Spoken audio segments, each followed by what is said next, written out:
All right. Call to order the December 3rd, 2020 business meeting and ask our County Administrator Gary Schmidt to please take the roll. Thank you, Chair. First, our staff support today: Christina Twilliger, Clerk to the Board; Stephen Madcore, County Counsel; Garrett Teague and Rich Marvin from Public and Government Affairs helping with the recording today. With that, roll call. Chair Bernard. Here. Commissioner Fisher. Here. Commissioner Savas. Here. Commissioner Schrader. Here. Commissioner Humberston. Here. All right. Please join me in a pledge of allegiance. I pledge allegiance to the flag of the United States of America and to the republic for which it stands, one nation, under God, indivisible. I am just stunned. I forgot. Yeah. With liberty and justice for all. Thank you. All right. Got a lot of things on my mind. Including an interview with Coin today. Thank you. And we are holding this meeting virtually. If you've joined us on Zoom app for this meeting and you are interested in providing public comment, we will promote you regarding how to do that when the time is right. You'll have the option of providing your comments to us live. Alternatively, anyone can just send a comment to be read during the public communication portion of our meeting over email. Just send your email to bcc@clackamas.us. Be sure to include your name and the area from which you are from. And with that, I'll turn over to Gary. Yes, thank you, Chair. We're going to start with a brief update from Clackamas County's assessor, Tammy Little, who wants to share with you an update on property tax collection for this year so far. So as we bring her into the room here, we'll wait just a moment, please.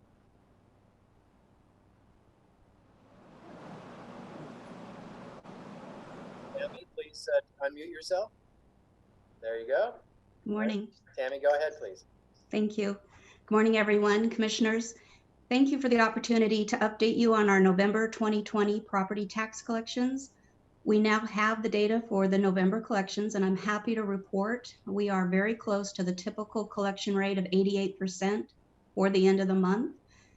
As of November 30th, we are 87% collected, which is within 1% of last year at this time. Although we did anticipate the collection rate would be likely similar, we could not say with all confidence that payments would not be affected by the uncertainties of the pandemic. So again, I really appreciate the opportunity to share this news with you this morning. Well, I'm sure the public appreciates the opportunity of coming into your office because we did make sure that stayed open. We did. Thank you. That was great. Yeah. Well, thank you. Any questions? I don't have my screen up. Does anyone have a question? No, doesn't look like it. Well, thank you, Tammy, for the update. Thank you.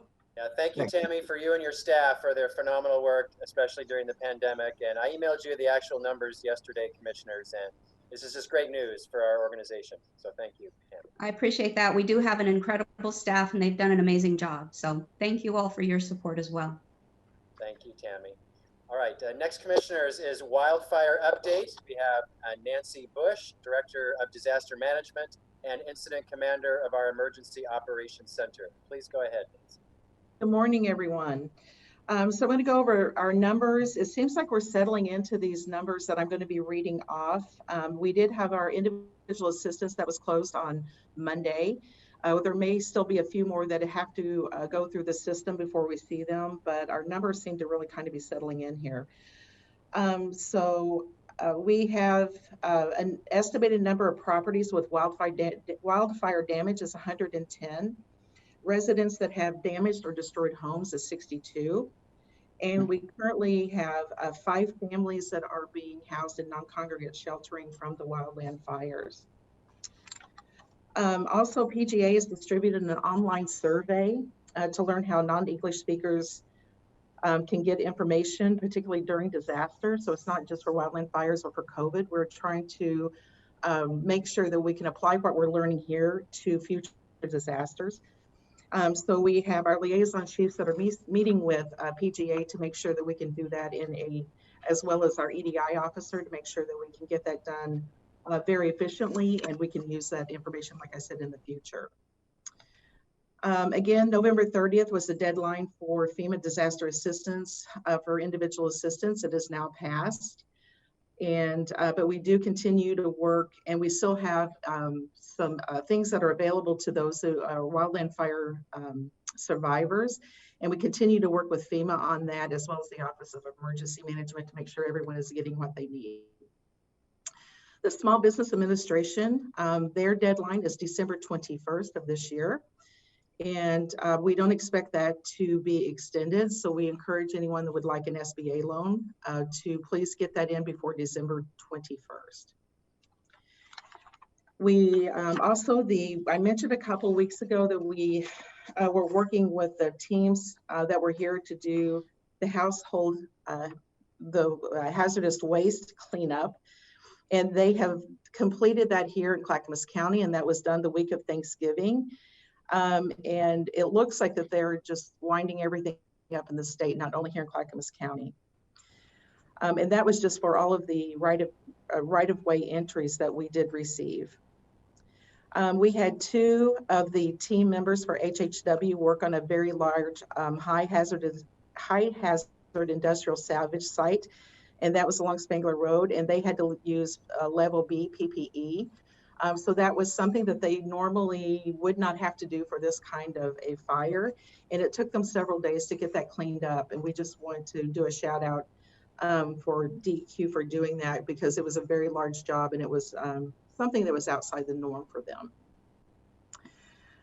We had a request into ODOT to develop a draft IGA to work with us on the cleanup that they're going to be doing here in Clackamas County. We met with them yesterday, and it seems that we should have that IGA for review for County Council, hopefully by the end of the week is what they're thinking. We do still want to encourage our residents who may want to take advantage of the program where you get debris and ash cleaned up on your property.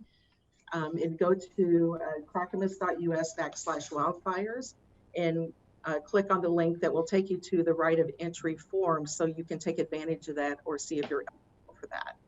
And that is my wildland fire update for today. I'd just like to add a little bit to that. I just want people to know that we meet every couple of weeks with the state, DEQ, legislators to talk about issues of concern. It's called the Metro Wildfire Economic Recovery Team. And Nancy, myself, and Martha do go to those meetings and bring up issues we talk about pretty constantly. And that includes the protection of the county if when those trees are removed, where the money's coming from FEMA, and how much the state's going to pick up, how we can support small businesses. And the legislators take that back to the emergency board. They take that back to the governor. And I think it's been very successful. I swear every time we bring something up, somebody has, it's dealt with a week or so later. So I want to thank Nancy for her outstanding work, and other members of the team for moving these projects forward. All right, Gary, any other questions of Nancy on the fire recovery? Don't see any. Let's move on. Okay, next, COVID-19 updates. We have Dr. Sarah Present, our Clackamas County Health Officer, to present. Dr. Present, please go ahead. Hi, good morning. Thank you for having me. It's been a few weeks since I've been able to present to you, and a lot has been happening in our significant surge of COVID-19. So I will have Christina to go ahead and pull up. I, of course, have some slides for you. Feel free to stop me and ask questions along the way. All right, so this is our COVID-19 update. Go on to the next slide, please. I wanted to start out with our weekly case data. We have been talking for some time, and I know you heard from Nancy and Philip on Tuesday about the surge that we have, as well as some other changes in how we're addressing the COVID-19 pandemic in Clackamas and in Oregon. But I do want to point out that our case numbers have continued to climb quite steeply, more than tripling since October. Go on to the next slide, please. I wanted to remind you of a projection that we had showed about a month ago where we looked at the rising cases and looked at the 3 different options of the reproductive value. So that is how many individuals each individual with COVID then infects. And we had thought that we had been on a trajectory about the middle line, the blue line, which is, I think it's a 1.3, where so each person with COVID would infect 1.3 other people. And if you look at that, our numbers are fairly consistent with that blue line still. So as long as we continue on that trajectory, then we are going to continue to expect increasing case numbers. I do feel happy, I suppose, that the we're at 1.2 is the blue line. We are not at the 1.4 red line. I think we are somewhere just slightly above 1.2 in reality. Go on to the next slide, please. I wanted to briefly show you the subcategories of outbreaks that we are following.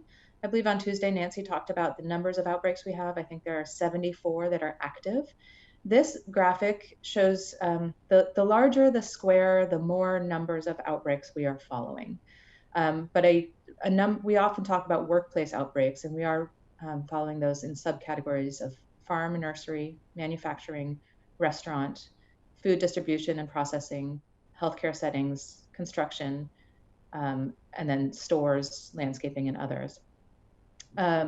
The largest percentage of our outbreaks continues to be long-term care facilities, as well as some of these higher risk outbreaks. And some of this is reflected in the fact that we are focusing our efforts on these higher risk outbreaks as well. So given the capacity that we have, we are not following up with every outbreak that there is. We are really focusing our capacity on management of the higher risk ones.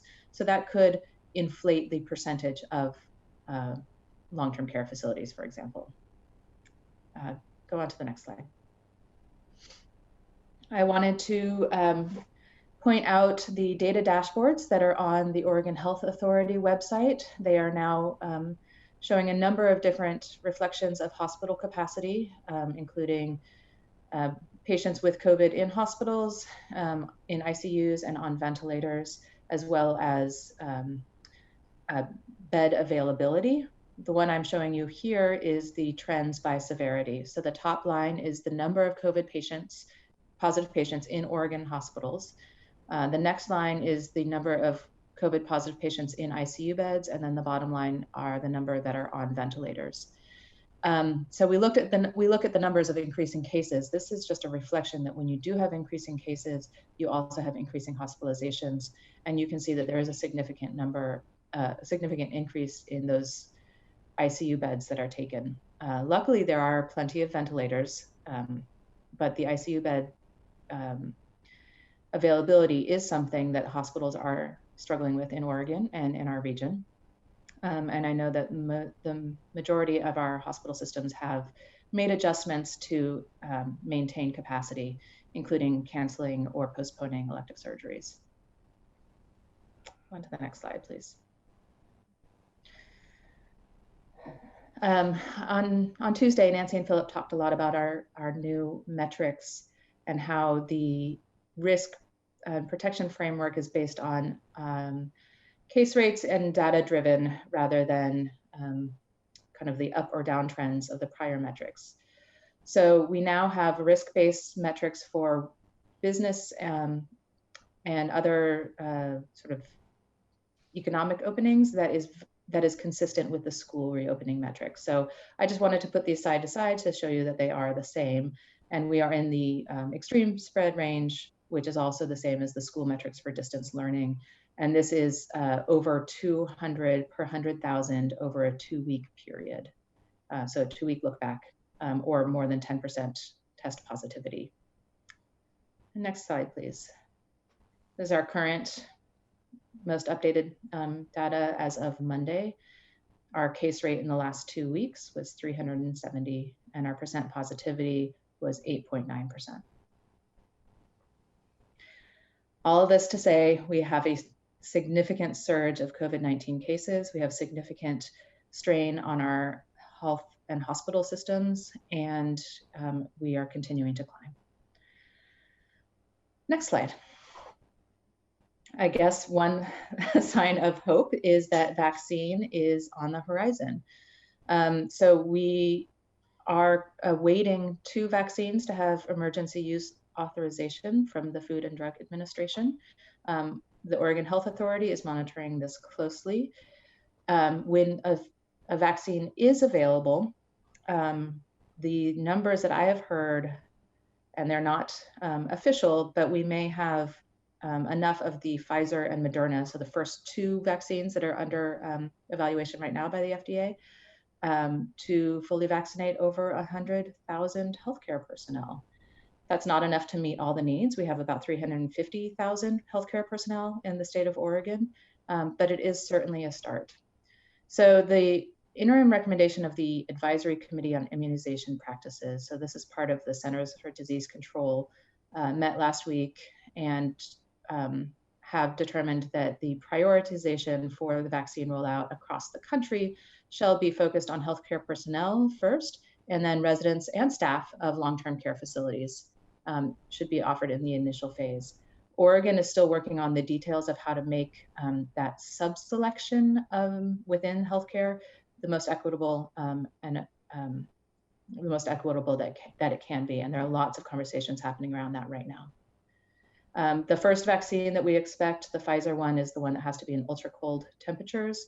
So that will likely go to facilities that have those ultra cold capacity. And we do have that in Oregon, but the distribution will happen through the hospital rather than through the public health departments for those vaccines that have special transport needs. Next slide, please. A bit about why long-term care is in that top priority. As of November 26th, across the United States, is that correct? Yes, out of 730,000 COVID positive tests, there have been over 100,000 deaths have been among the long-term care facility residents and staff. So this slide doesn't show that in a very clear way. I apologize for that one. But there is a huge increase in risk of death for long-term care facility residents. The vast majority of the highest percentage of deaths have been in this population. So we really want to protect them first, as our overall goal in managing this pandemic is to decrease death and hospitalization. Next slide, please. Yes, here, sorry. I had to anticipate my next slide. So long-term care facility residents have made up 5% of all of the COVID-19 cases in the United States and 38% of the deaths. Okay, go on to the next slide. So shifting a little bit to just general communication about isolation and quarantine. Our public health system, as far as contact tracing, is strained. It has been strained, and as the cases rise significantly, we continue to have strain. I really want to thank the board.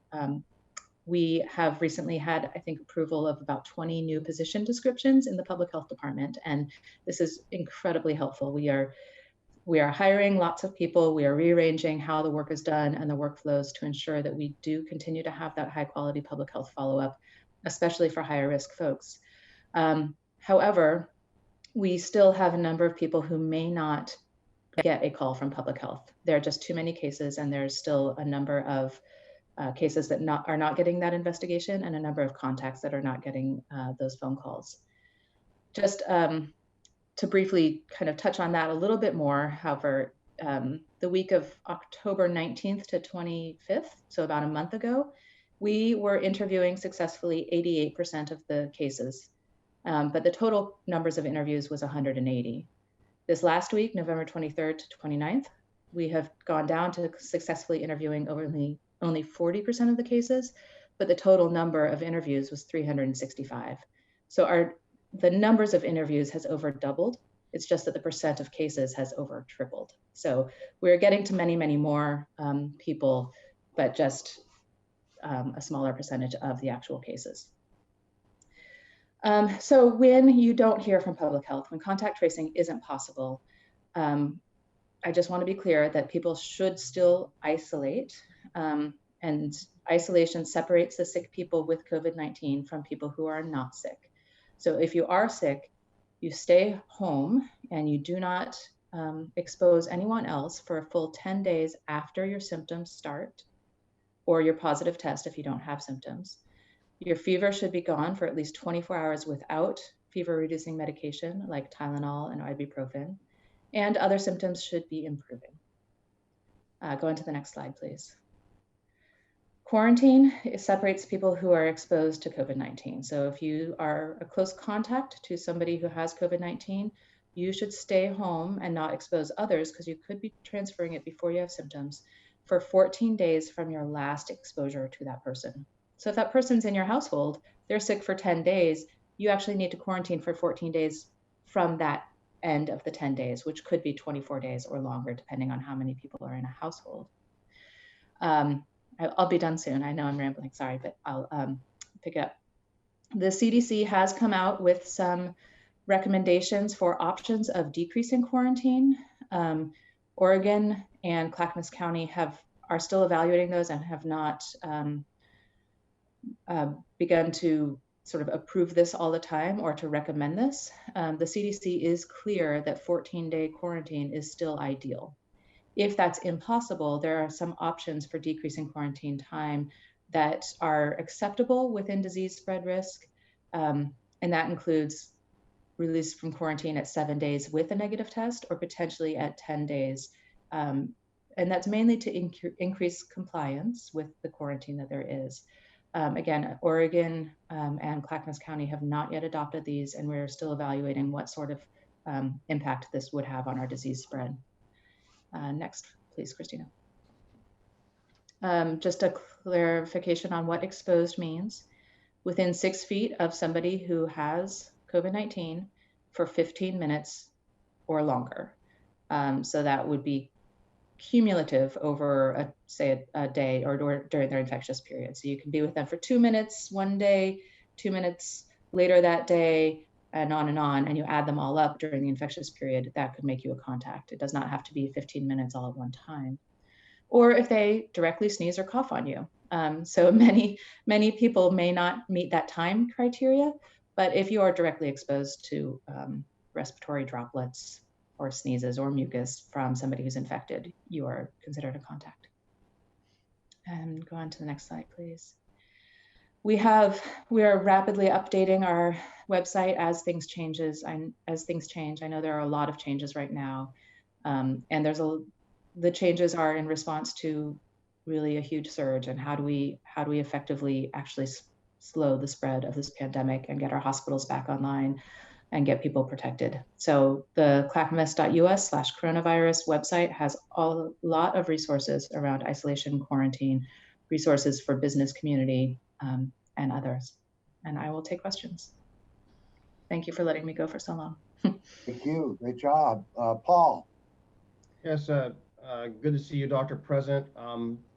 A couple of weeks ago, 60 Minutes did a piece on COVID-19 about basically a piece on folks that were in great physical shape, had no pre-existing conditions, and got COVID, somewhat recovered from COVID, now test negative, and months later, weeks and months later, are still not doing very well, and still either weak, ailing.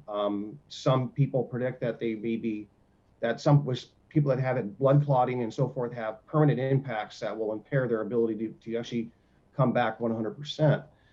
And I have 3 people that I know that contracted COVID, somewhat recovered, that are in that category, now test negative, but weeks later they can't return to work. They can hardly function. They can hardly even prepare a meal for themselves, and they're weak. My question is, Do we have any idea what percentage of people do not 100% recover and are struggling? I know that it seemed to be that it's not clear what that is, and they're trying to understand the what and whys, but any insight or information you could add would be helpful. Thank you. Commissioner Savas, thank you for that question, and I wish I could give you more help on that answer. I don't know. It is definitely a concern as the pandemic goes on. We're seeing more and more of what is termed the long hauler. And I have seen emerging science around why it's happening, but as far as data around who risk factors, we haven't identified clearly. It is a serious disease. Many people have no symptoms or minimal symptoms, but like you said, people who are very young and healthy can have these long-term complications that are different from the immediate respiratory symptoms. I'll try to find an answer for you, but I don't know if I'll be able to.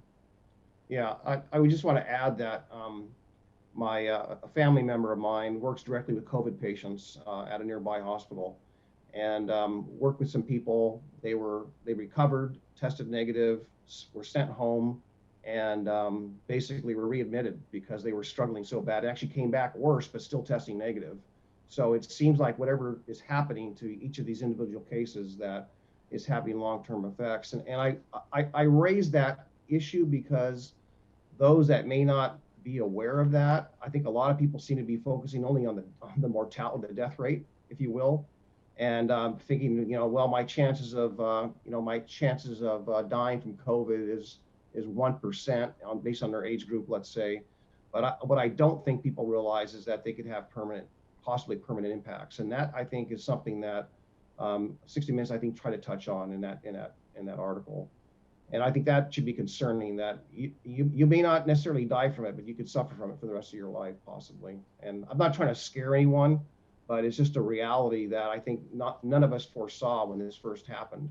So thank you. On this for months. Sonia.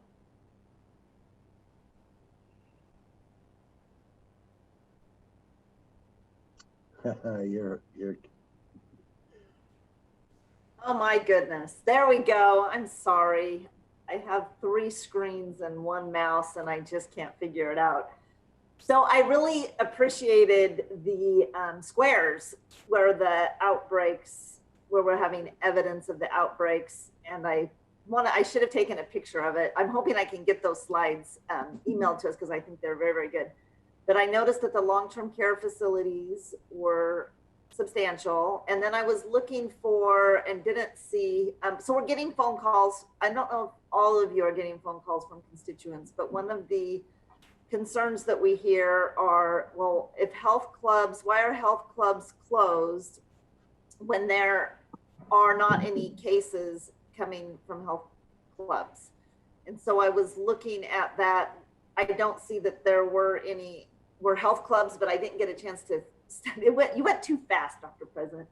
So I'm curious about health clubs. There was a category of other that was in the corner. I'm curious what's in that category. And the other thing, I'm not sure I think that under extreme risks, offices are closed to public, but I was looking at the executive order from the governor, and it's very, it seems like it's very wide open as to what that actually means. Telework is required and all of those things. So I'm just curious if you can comment on health clubs, offices, where we're seeing the cases, sort of the scientific rationale, and Yeah, thank you. And help us know what to say to people. Mm-hmm. What I have been saying is, well, the reason why this is happening, as I understand, is community spread, and we don't know where people are getting the cases. But I would love to hear your thoughts about it. No, I think that is a really good place to start in the answer. Our outbreaks that we follow are based on a known site of spread. The vast majority of these are employees within a work site. So we may not have necessarily a lot of health gyms that have multiple employees who get sick. But if somebody is there and gets it from another patron, we don't have a way of really tracking that. And so when we say outbreaks in restaurants, it's rare that we're going to have information on clients or patrons of the restaurant who got sick. We are looking at employees and spread amongst people who work together. Because the way that we are able to know where people get it is limited, partly because there's asymptomatic spread, partly because there's pre-symptomatic spread. And if people are going many places, there's no way of pinpointing where they got it, other than if they are close contacts to each other in something like work that can be identified. We are waiting for some, I know Washington State and Oregon Health Authority are going to be rolling out a contact tracing app that can help you know if you've been in contact with somebody. It will be voluntary and something that you need to turn on turn on your phone, but it works by Bluetooth. And so it can alert people if they've been in close contact. And that's a way that we've not been able to get information previously. So when we think about what we know of the science of spread, that facial coverings help, that increased respiratory effort, like during exercise, increases your breathing rate, which increases your potential to infect others. We know that when facial coverings get wet, they work less well. And so something like a gym where people are exercising, I believe there have been some documented there has been some documented spread amongst gyms in other parts of the country. We don't have that clear data here, but we know that the data around risk shows that gyms are high-risk places. If you are breathing more heavily, if you're exercising, if your mask gets wet, if you're unable to wear a facial covering, which oftentimes during exercise people are not, that increases the risk of transmission. Is that helpful? Well, I would add one other thing, is that, you know, my wife, who's an avid gym goer, does not go to the gym because the possibility of the virus spreading. A lot of people aren't going to the gym. So, you know, to open a gym and have one person show up all day is pretty expensive. I mean, I used to know exact dollars of opening the door of my business. It's like bowling alleys, you know, that Kellogg Bowl closed. But somebody commented that they went in there after the virus started, there was nobody there. So what's it cost to open the door? And so fewer people are going to the gym. Anyway, any other questions or comments? I don't see any. Thank you, Dr. President. Gary, I don't know if you're going to let her go. Yes, you may go, and Nancy as well. Thank you both. Thank you. Very much. All right, you have a full agenda today, Commissioners, so let's get to it. First, reading and adoption of a previously approved land use ordinance, which is adoption of previously approved comprehensive plan map amendment and zone change application. We have Nate Boderman from County Council, who will, or looks like Andrew Naylor from County Council. Someone from County Council will be presenting this shortly here. That was my bad. I'm sorry. I brought in the wrong person. No worries. So it will be Nate then, and we'll wait just a moment. You all look great today, Commissioners. I don't know what you're doing. Something in the water, something you're eating. You all look great. Thank you for all you do. Stretching time here. All right, here's Nate Boderman. All right, I'm live. Good morning, everyone.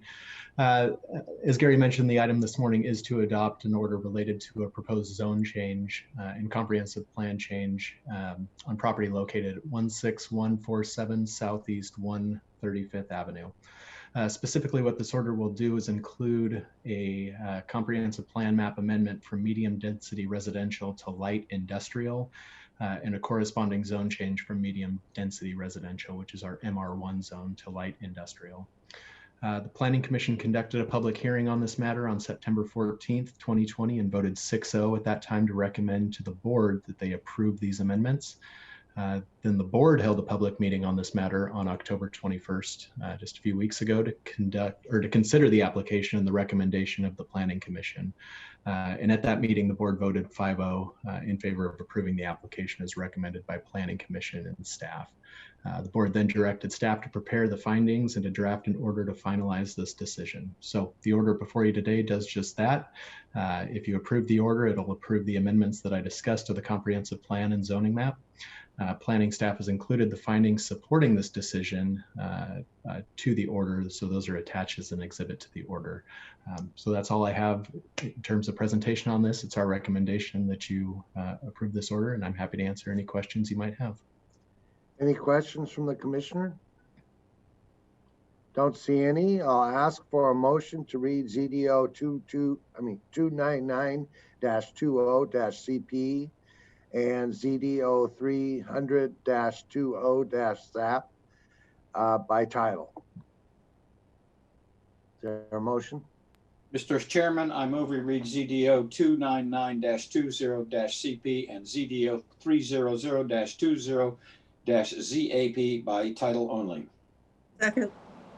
It's been moved and seconded that we read ZDO 299-20-CP and ZDO 300-20-ZAP by title only. Any further discussion? I'll ask the clerk to please poll us.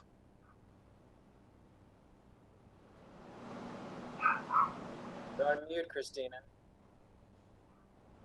Commissioner Fisher, Aye. Commissioner Humbertston, Aye. Commissioner Savas, Aye. and Commissioner Schrader, Aye. Chair Bernard. Aye, motion carries unanimously. Ask the clerk to read ZDO 299-20. Please read it by title only. I will. It's a comprehensive plan map amendment and zoning map amendment proposed by Brookout Properties LLC for property described as T2S R2E Section 11D, Tax Lot 1601, VM with situs address 16147 Southeast 135th Avenue, Clackamas, Oregon. With that, I'll entertain a motion. Mr. Chairman, I move we approve ZDO-299-20-CP and ZDO 300-20-ZAP, a comprehensive plan map amendment and zoning map amendment proposed by Brookout Properties LLC for property described as T2S R2E Section 11D, Tax Lot 1601, WM with situs address 16147 Southeast 135th Avenue, Clackamas, Oregon, as previously approved at the October 21st, 2020 land use hearing. Is there a second? Second. Ken, I was wondering if you could repeat that, please. I'd be happy to do so if you would like. I'm just- Mr. Chair, please let the record reflect the word approve is not in the script. And have that corrected for the record. All right. So what he said, because I learned from County College to repeat the motion, but we've repeated it about 3 times already. So I'll ask the clerk to please poll us.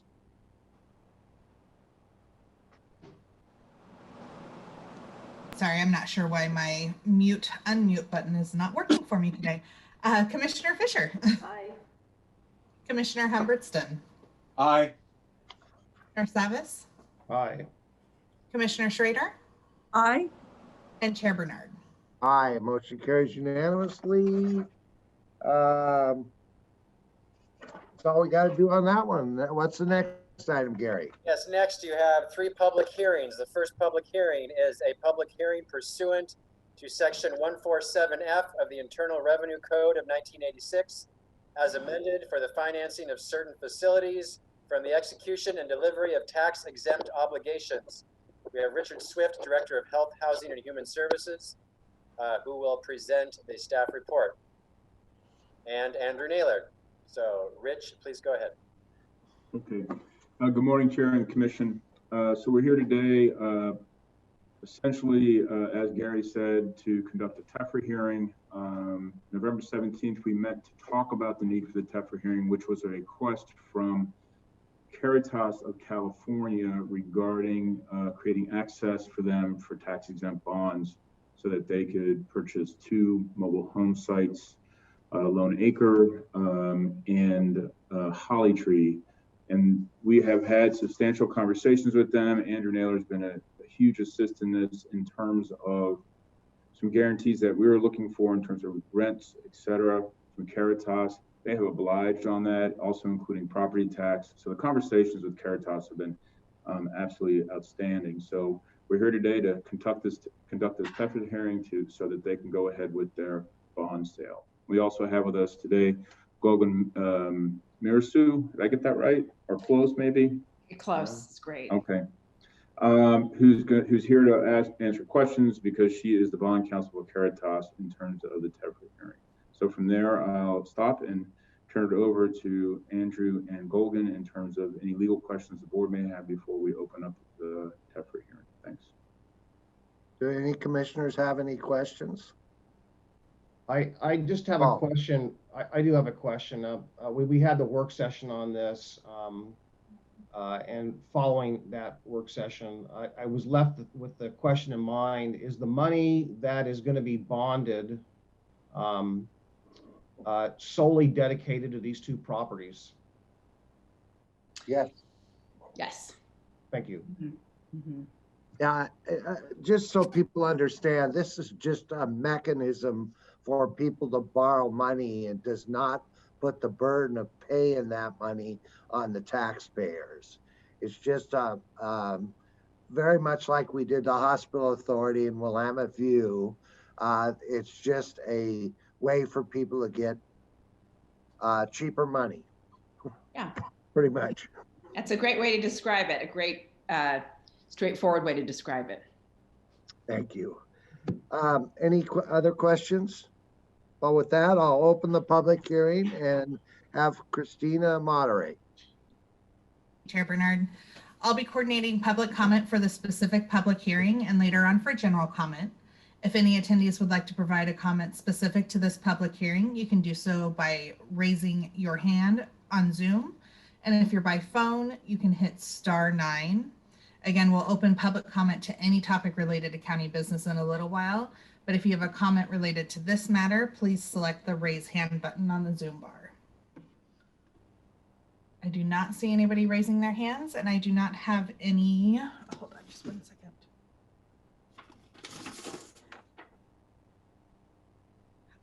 I do have one email, I'm sorry. Go ahead. It's from Craig Larson. It says, I'm not in favor of bond issuance for this purchase. As a matter of public policy, it has been my opinion that government should not be in the position of providing or subsidizing housing. To help address affordable housing, municipal, state, and federal government should focus on modifying existing policy like land use density, development restrictions, permitting fee structures, and other administrative functions. My fundamental concern is the ever-expanding role of government in our lives. How big must government grow before it reconciles with limits? Should government be in the position of providing or subsidizing housing and food? I believe not. Again, thanks for asking. I hope my comments are constructive. If this bond issuance becomes a measure on my ballot, I will vote against it. Regards, Craig Larson. And that's it. Thank you. And actually, this is not supplementing housing. It's just, again, a mechanism to get cheaper money. Doesn't put the burden on the taxpayers and will not be on the ballot. So would you like to add anything?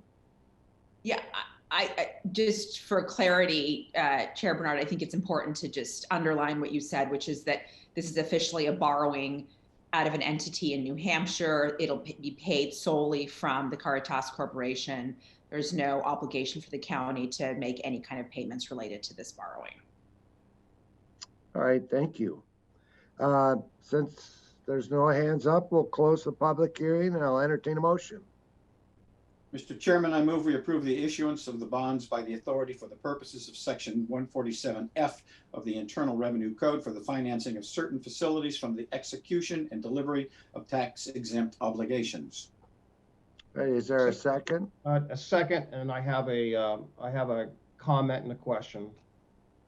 Yes, so it's been moved and seconded to approve an issuance of a bond by authority for the purpose of Section 147F of the Internal Revenue Code for the financing of certain facilities from the execution and delivery of tax-exempt obligations. And Paul, go ahead.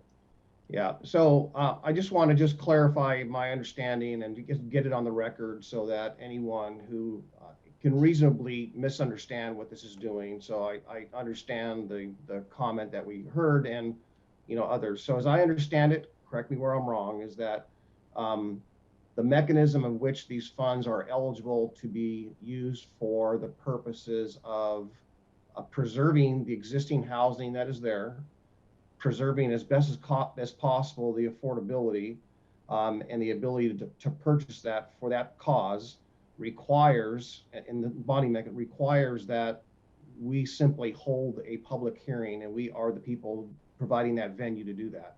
That's number one. There is no obligation to the taxpayers of the state or the county of Clackamas. We are simply just providing a public hearing for this, and we are preserving existing housing, not building any new housing. Is that all correct? Yes, and I could go on and on about the background of the law that requires this, but Commissioner Savas, you've done a great job of efficiently explaining exactly what's happening. Great, thank you. Ken.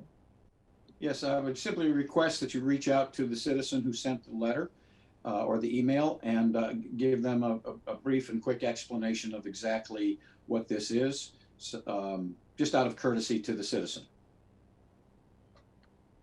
All right, my only concern about the citizens' comment is that obviously we need to supplement housing for people who need supplements. I also think we should supplement food. His comment was we should not, and that is of course of concern to me. People need to eat.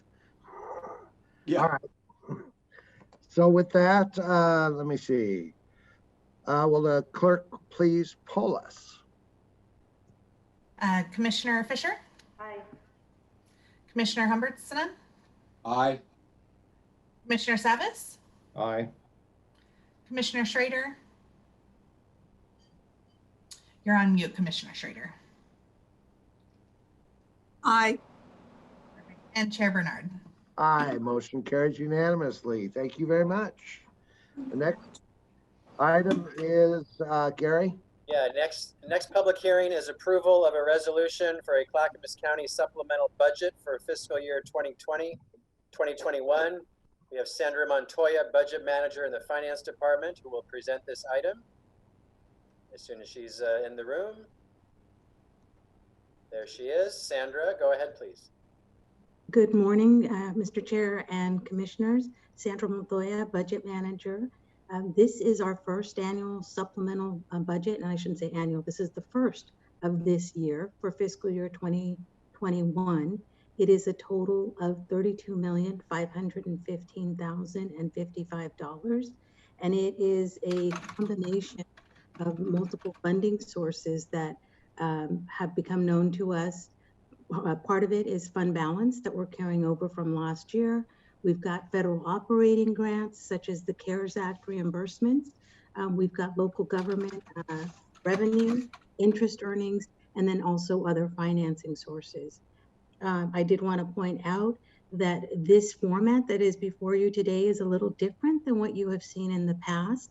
In the past, you've seen two staff reports, two packets, one for 10% changes under 10%, and one for changes over 10%. The over 10% changes require a public hearing by budget law, and those that are under 10% can just be adopted through a normal session. This packet is a combination of those two past practices, and it's purely a streamlining change. So we meet the more stringent requirement of holding a public hearing, and that is why you're seeing a combined packet. In the interest of saving time, I'm going to just go through highlights of the changes that we are requesting today. So the first is I wanted to point out that in your packet, you will see all of the changes in fund order. In the general fund, we further break those down by department. So the general fund is where you will see more sub-splits, but in all of the other funds, they are going to be shown at the fund level. And you're also going to see them, there is change columns on the revenue side and also on the expense side. So I wanted to call those out. And with that, I'm going to jump in and just go through some of the highlights. The first one that I want to call out is item number 2, General Fund 100 in the Finance Department. And I wanted to point out that this is a combination of the bonds, the bond revenue that we sold in August of 2020, and also a transfer from the Technology Services Fund. And this is for the chart of accounts, the PeopleSoft changes that we're doing all throughout the county. And I wanted to let you know that those projects are moving at a very fast pace, and this change coincides with those projects.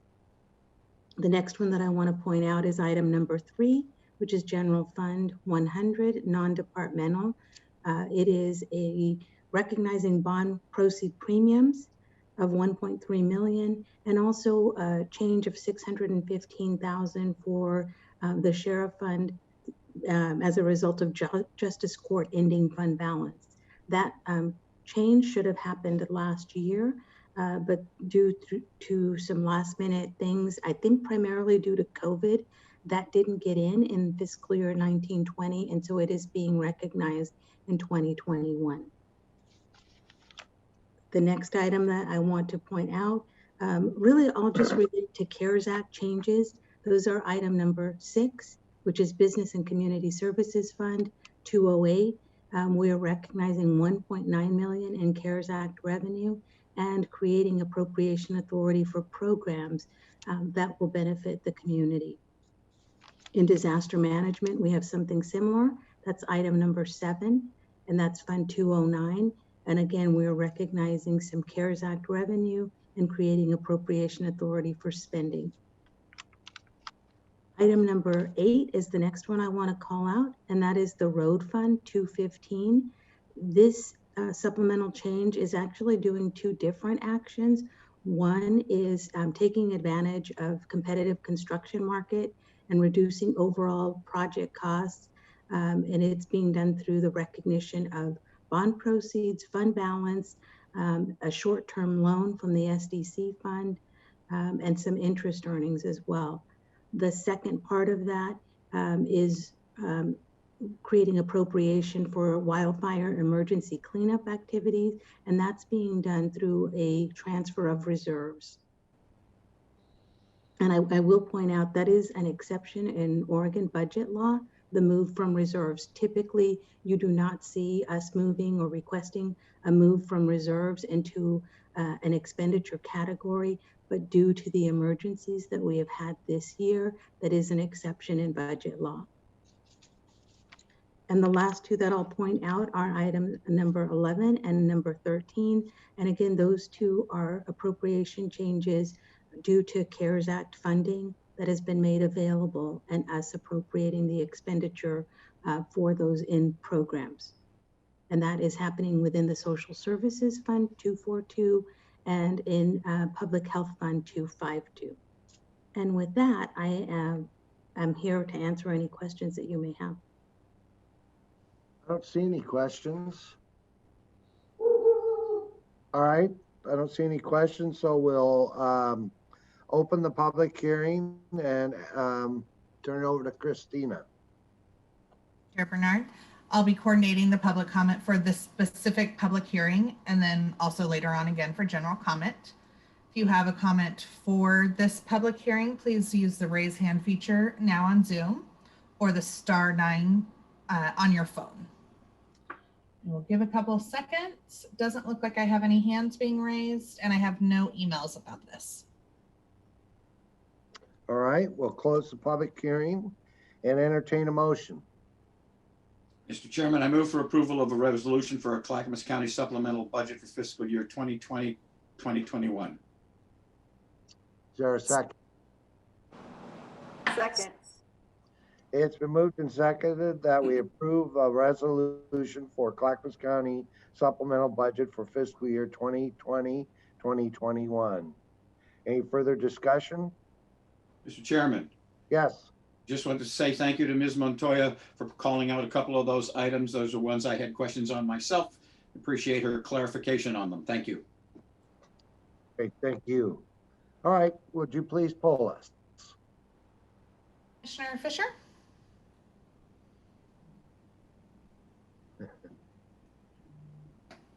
Oh, I'm sorry, I didn't hear you, Commissioner Fisher. You turned her, there you are. Aye. Oh, perfect. Commissioner Humbertston? Aye. Commissioner Savis? Aye. Commissioner Schrader? Aye. And Chair Bernard? Aye, motion carries unanimously. Thank you.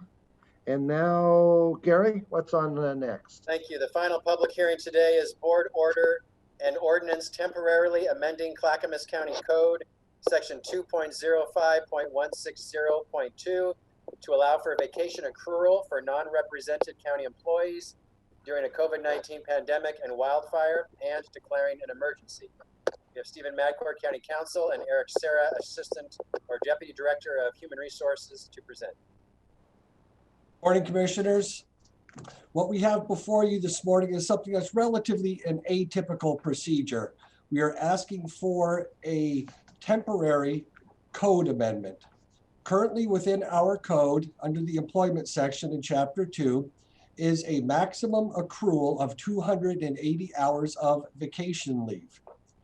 Due to COVID and the inability to travel, in addition to the requirement that employees be fully staffed and to make sure that we have staff to handle all the critical functions of EOC and CCOM and elsewhere, many employees are exceeding the 280 accrual limit through no fault of their own. What this does, it lifts that limit from January 1st through December 31st of 2021, thereby it's only temporary. It will kick back in 2022, but it allows for non-represented employees, of which there's about 450 throughout the county, to accrue these vacation hours in excess of 280. Administrator Schmidt with Eric Serra has already allowed represented employees, of which there's about 1,800, to have their accrual limits exceed the 280. So this would only apply to non-represented. It is a ordinance, so it will require 2 readings.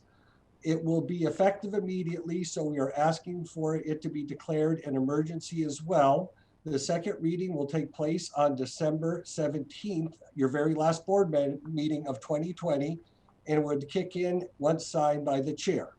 And Eric and I are here to answer any questions that you might have. Any questions? We've had a session on this. I don't see any questions. All right, with that, we'll open the public hearing and I'll turn it over to Christina. Chair Bernard, I'll be coordinating public comment for this specific public hearing and later on for general comment. If you have any questions regarding this specific hearing, you can raise hand feature on Zoom or please hit the *9. I do see a hand up, so let me go ahead and bring in. This is a phone, so I don't have a name. So please, if you want to unmute yourself, phone number ending in 0074, and you have 3 minutes for comment. Hello. Can you hear me all right? Yes. Okay. Hey, it's Les Poole. I'm on my phone. Sorry you couldn't figure out who it was, but a quick question.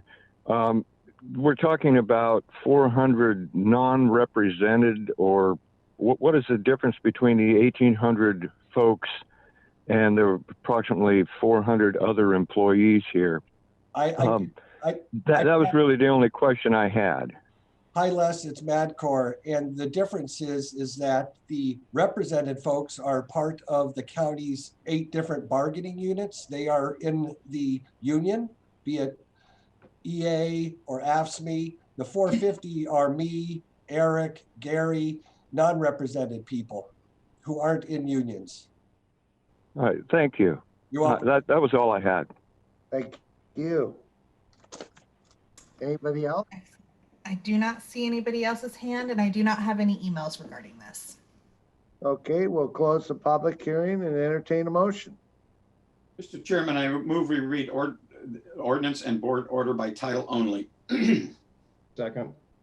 It's moved and second that we read the ordinance and board order by title only. I'll ask the clerk to poll us. Sure. Aye. Commissioner Humbertston, Aye. Commissioner Savas, Aye. Commissioner Schrader. You're on mute, Commissioner Schrader.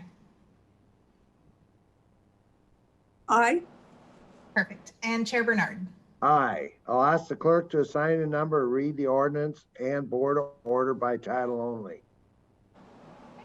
Ordinance and board order number 2020-79 in the matter of temporarily amending Clackamas County Code section 2.05.160.2 to allow for vacation accrual for non-represented county employees during COVID-19 pandemic and wildfire and declaring an emergency.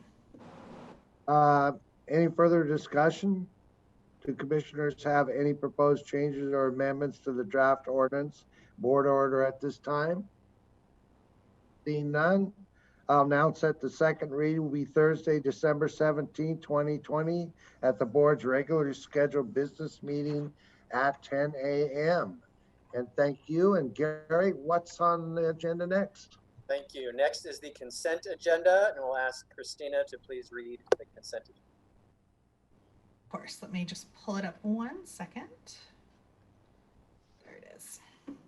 Okay, so on our consent agenda for today, Health, Housing, and Human Services, approval of a subrecipient grant with Columbia Care Services, Inc. for residential treatment services, approval of a revenue agreement with Care Oregon for primary care payment model track 2 program per member per month incentive program, approval of a grant agreement 18869 with Ride Connection, Inc. to provide funding for specialized services rides provided by members of the Clackamas County Transportation Consortium, approval of grant agreement 18870 with Ride Connection, Inc.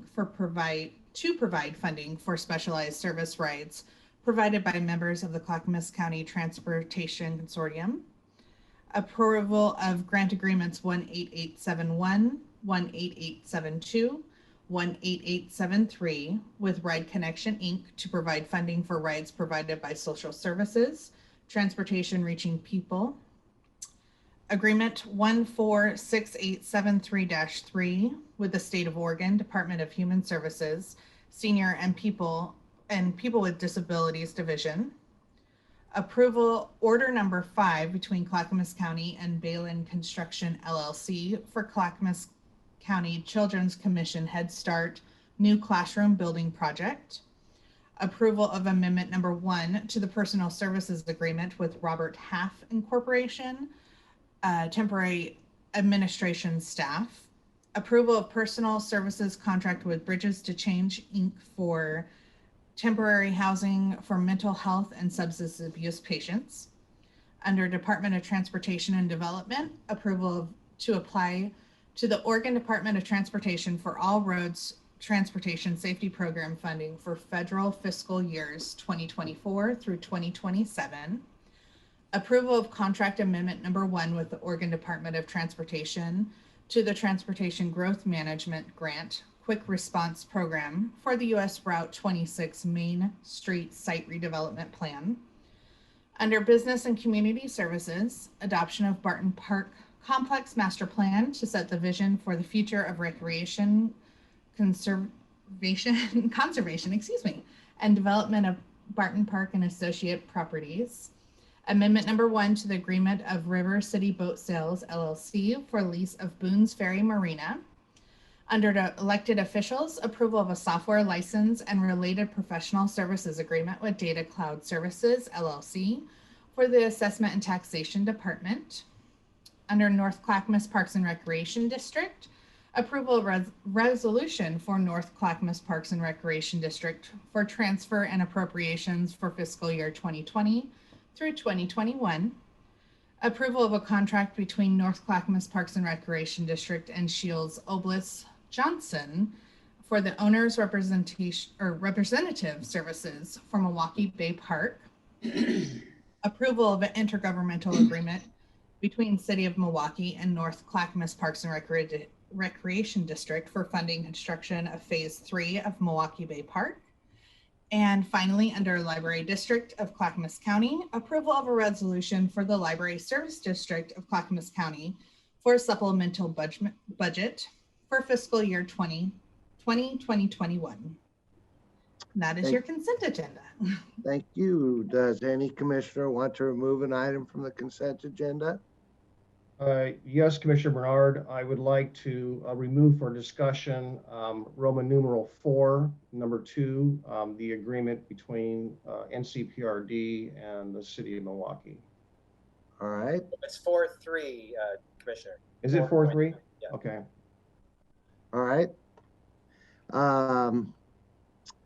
With that, I'll ask the clerk to Point of order.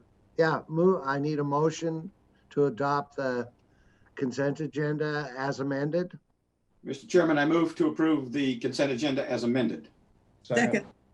It's been moved and seconded to approve the consent agenda as amended. Any further discussion? With that, I'll have Christina Polis. Commissioner Fisher? Aye. Commissioner Humbertston? Aye. Commissioner Savis? Aye. Commissioner Schrader?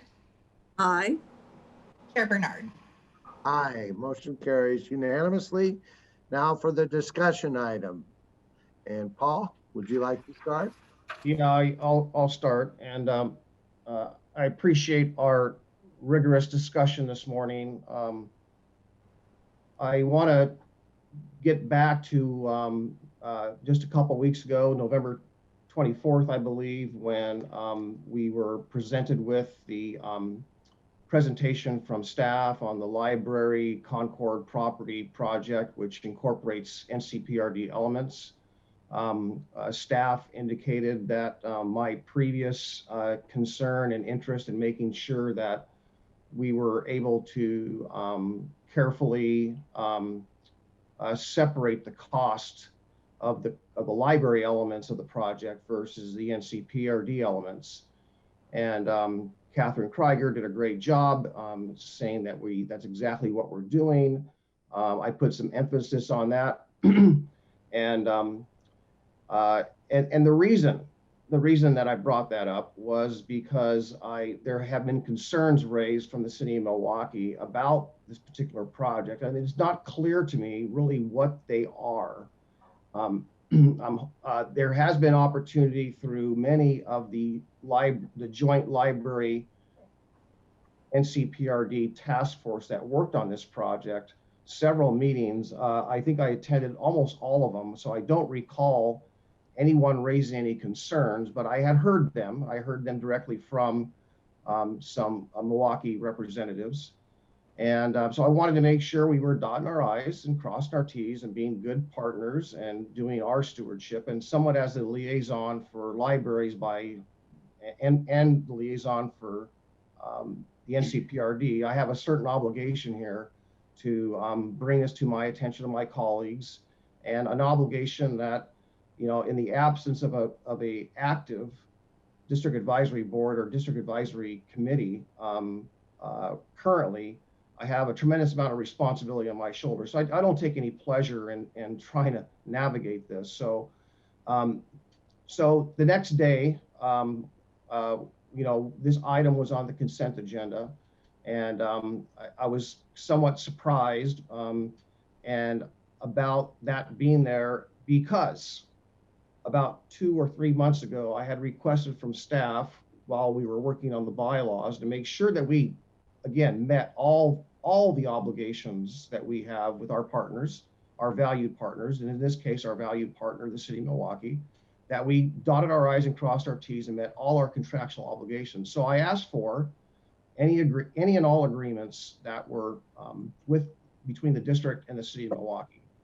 And I reviewed all those documents. And when I asked for any specific documents related to parks or park projects, it was indicated to me that there were none, there are none, and they typically don't do them. So it took me by surprise when I saw this on the consent agenda for the first time that suddenly we have one. The only other time where there was a desire to have an agreement was expressed by members of the DAB about this particular project, and to make sure that there were mechanisms in there that protected the district. And that was primarily because Commissioner Bernard, at a meeting about a year earlier, had shared with us that the city of Milwaukee had some concerns. I don't know what they were then, and I don't know what they are now, that they might perhaps potentially withdraw from the district. And this was very unsettling. So in our stewardship and our fiduciary responsibility as board members of NCPRD, I felt it was appropriate to echo the concerns raised by the DAB and make sure that, you know, when we do funding, that we make sure in the protection of those assets that if there is any withdrawal in the future, that there's a mechanism that protects, again, the financial interests of the district. No harm, no foul, pretty straightforward. So that was expressed many months ago. So as I look at the agreement, it's absent those elements. So I don't know what the genesis of this particular agreement is. Even this morning, after the discussion we had and previous discussions, it's still not clear to me what the genesis of this is. On this last Tuesday, staff explained that this was simply a mechanism to receive some dollars to be transferred to the district on behalf of the city to be applied to this project. Well, that sounds logical. Don't have any concerns about that. And I agreed that if that's what we're doing, that's great. But what's in here goes beyond that, far beyond that, as our legal counsel has conveyed to us, us being the NCPRB directors. And so with that, I think it would be appropriate to, number one, correct that particular error and add some of those elements, and or take legal counsel's advice to keep it simple and just simply do what the mechanism was to take receipt of those dollars responsibly for this project. And that would be in section 2 of the agreement to strike C, D, and E. That was advice from legal counsel. Or we can spend a little more time and add the elements that were requested by our district advisory board at the time. There's also another error in there. The error in there identifies that the SDCs are from a zone 1. Well, there are no longer any zones, and so that is an error. So there's a second error or omission, if you will. So I respectfully request that we work with our good partners so we can keep this project going. We are extremely excited and interested in maintaining this project goes forward. And we just want to make sure that we're dotting our I's and we're crossing our T's and we're working all in good faith. So my request is to expedite things, if that's the interest of my colleagues, to approve the document with striking under section 2, items C, D, and E, or bring it back next week with those additions and make sure that the city of Milwaukee, or work with city of Milwaukee and their legal experts and staff to make those revisions. I think it would behoove us not to at least honor what was requested by the DAB. The DAB not only, again, requested this, but also voted on removing the zone. So a reference to a zone is an error. That error needs to be corrected as well. I do have a question. If there is an effort not to change anything here today and just approve this, excuse me. My question to legal staff is, can you assure us, legal counsel, that should there be any situation where there is a withdrawal, that these funds will be preserved, and any funding shortfalls in this structure of funding that's contained in the packet? If there is an external funding source that's projected to come in for this project and it does not happen, basically we have a shortfall, does this obligate the district, or does this obligate the city, or how does that work? So I have those two concerns I want to make sure we're on the record with. I think you just expressed a multitude of concerns, and I would be remiss if I were to make any assurances towards any of your questions, Commissioner. Okay, so that concerns me, so I just want to bring that to the attention of my colleagues. I also want to make a technical note, and that we are speaking and convene currently as the NCPRB Board of Directors. I don't think we've done that. So can we at least make sure that that is properly recognized and enunciated?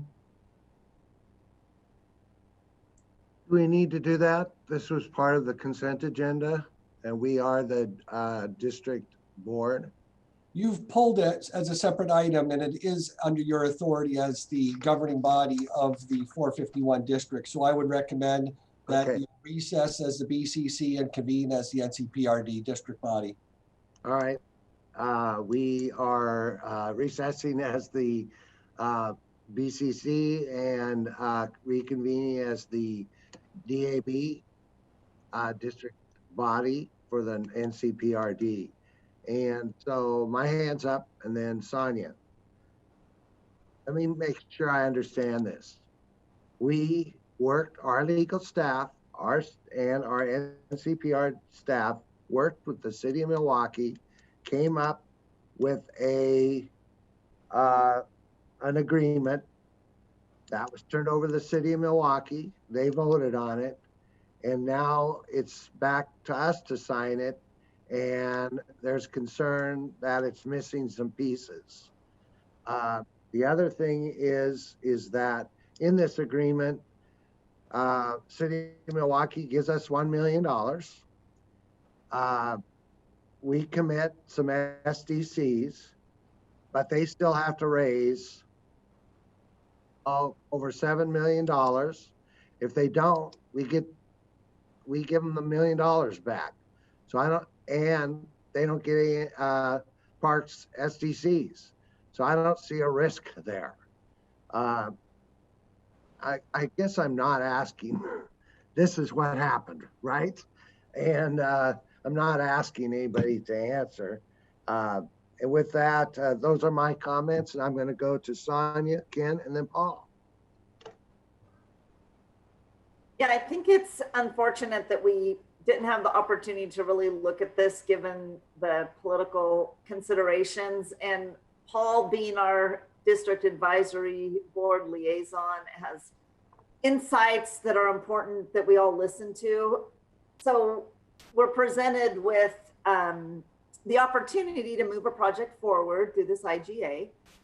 And what I would like to suggest is that we do proceed with this, because we can put on the record and direct staff to take the time necessary to do a comprehensive IGA that is very, very important to address all of the issues that Commissioner Savas raised. It's very important that all parties are on the same page, and then we have community involvement and community input and understanding before any next steps occur. But for this, to keep this moving forward, the crux of the issue was to make sure that if Milwaukee gave the district $1 million, that if things did not proceed, they would get it back.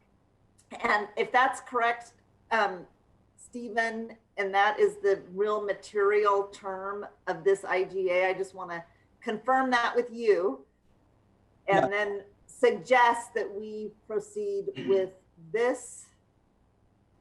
Did you say yes? Yes, Commissioner. Okay, thank you. Yeah. So I will make the motion to approve this IGA with the expectation that we direct staff to do a comprehensive IGA that really includes our involvement, and especially with Commissioner Savas, with all of his background and involvement and being engaged with the community. We really need to have that involvement for all of us as we proceed with this very important and exciting project. And I'll second that motion. And now for discussion, we have Ken and Paul. Ken? Well, I'm not sure what, it doesn't sound like the motion was to approve the item that's currently on the agenda, but a complete change to that. Is that correct? No. The motion was to proceed with this item, basically. Proceed with this item, but also direct staff to work on a comprehensive intergovernmental agreement that addresses all of the concerns raised by Commissioner Savas. And that, as I understand it, is the expected process. Okay. Is that right, Stephen Madcore? My understanding is that the NCPRD folks are in negotiations with the city of Milwaukee about coming into an agreement on a master IGA, which will more fully vet all of the issues that the board has expressed concerns about.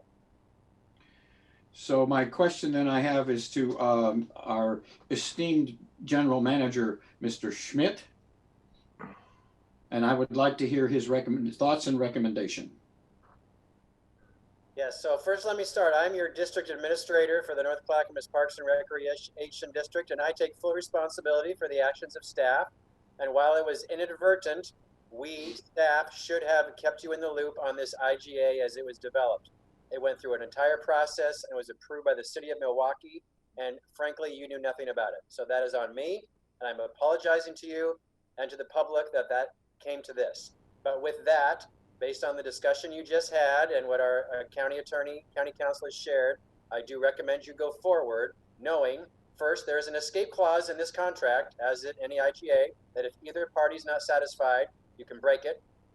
But knowing that there's a fuller IGA coming, I think it's important that we maintain our strong working relationship with the city of Milwaukee. So I'm advising you to go forward with the caveats we just described.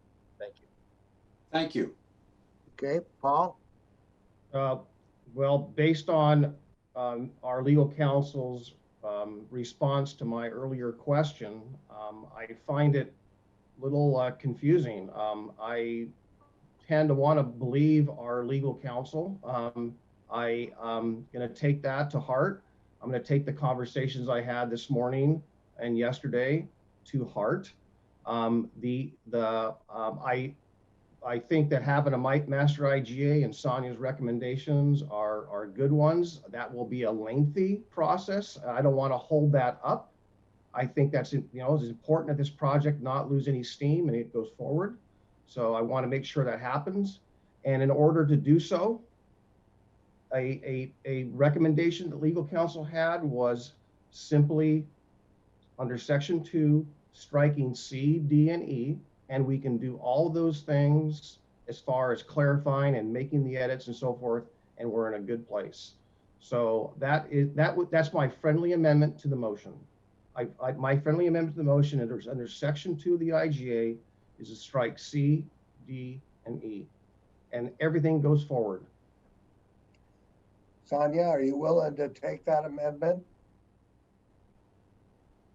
Well, I want to quote Commissioner Humberston to say, don't let the perfect be the enemy of the good. And I'm going to lawyer you all here. I just don't think that the other elements of the IGA are consequential given the whole picture. I don't want to see this slow down. I don't want to give any perception that we are absolutely committed to this amazing project. And so I do not support the amendment. Martha? I have a question for Mr. Madcore. So this is a preliminary IGA, but the master IGA will be far more specific. And what I'm hearing from you is that these issues can be addressed as we work through that second master IGA. That is correct, Commissioner. Jeff, do you agree with that? Yeah, that's correct. This is just dealing with the preliminary funding stages of this project, and all the further stages will be contained in a subsequent IGA. All right. And then I'm hearing assurances from Administrator Schmidt that we will be included. We'll all be a little more up to speed. We'll all make sure that that takes place, Commissioner. So we can have that additional input and make sure that Commissioner Savis's issues are addressed. As our lead. Absolutely. Okay, thank you. Thank you. Tanya, then Paul. Yeah, and I just want to really appreciate Paul being on top of this, recognizing this in the consent agenda, bringing it to our attention. Paul, just thank you. Thank you so much. Paul? Well, I'm gonna ask Mr. Madcore why he had reservations on not going on the record and giving us those assurances. I expressed those reservations to you during the executive session. Do you want to hear them again here? Well, if you still have those reservations, and then I don't know what my colleagues are missing. The lawyer's role. I understand them, but I'm not sure if my colleagues understand that. The lawyer's role. Speaking, excuse me, but speaking for myself, I understand it. The lawyer's role is to advise of risk and liabilities and potential for conflicts. And if there's a way to avoid them, to give options to the board. This is a political and policy decision which remains squarely within your authority and your hands. And after the advice provided to you, you're certainly fortified and with the knowledge necessary to move this thing forward. Okay, so I want to clarify. I'm gonna parse out the one question I have, and that again, I'm going to ask it again. If there is, of the identified external funding sources, if there is a shortfall and those funding sources either lack, fall short, don't come forward, is the district obliged to fill the gap? No, not by this IGA. If it doesn't happen by December 2023, you return the $1 million or whatever was contributed by the city of Milwaukee, you return it to them. Okay. If there is if by then the cost increased by 25%, who is obliged? I don't think those details are set forth in this. Pardon? I don't think the details of cost overruns are set forth in this. I don't see that in here. I will say, as I pointed out earlier, this does set forth under Section 2 the contemplated funding mechanisms for the total of 9.6 for the Riverfront Park. It doesn't commit to all the money, but it sets forth the funding mechanisms. Okay. So can we acknowledge that in the packet that there is, because it's not in the IGA, can we at least acknowledge that there is an error in the board packet that identifies a zone 1 where there is no zone 1, and that's an error? Well, did the county commission vote to eliminate zones? Or are we still in a preliminary discussion? I don't remember voting to eliminate zones. Well, the bylaws, as you know, as they're drafted currently, do not list any zones. So we have not adopted the bylaws. That is correct. You have not adopted the bylaws yet, so it's technically the zone term is still in effect. Well, the DAB voted to eliminate the zones. But the board of directors have not voted on that yet. And why is that? Because it's on your agenda next week, Commissioner. I wanted it to happen. So why can't we simply wait 7 days and do it together? The motion's on the floor and a second, and we're voting on the motion. So I'm going to call. Go ahead. Point of order, Mr. Chairman. I call the question. All right. That ends discussion, and I'll ask Christina to please poll us. Commissioner Fisher? Oops, you just muted yourself. Aye. Okay. Perfect. Commissioner Humbertston? Aye. Commissioner Savis? Abstain. Commissioner Schrader, Aye. and Chair Bernard. Aye, motion carries 4 and 1 abstain. All right, that ends the consent agenda, and we'll go to what item, Gary? Public communication, and Christina will moderate. Thank you. Now is the time for general comment related to any county business. If you have comment related to county business, you can use the raise hand feature now on Zoom. Or if you're calling in by phone and want to give comment, please hit *9 now. I do see some hands raised, so I will go ahead and head on over. Looks like Les is on the phone, and I'm going to go ahead and bring you over, Les. Go ahead and unmute yourself, and you have 3 minutes.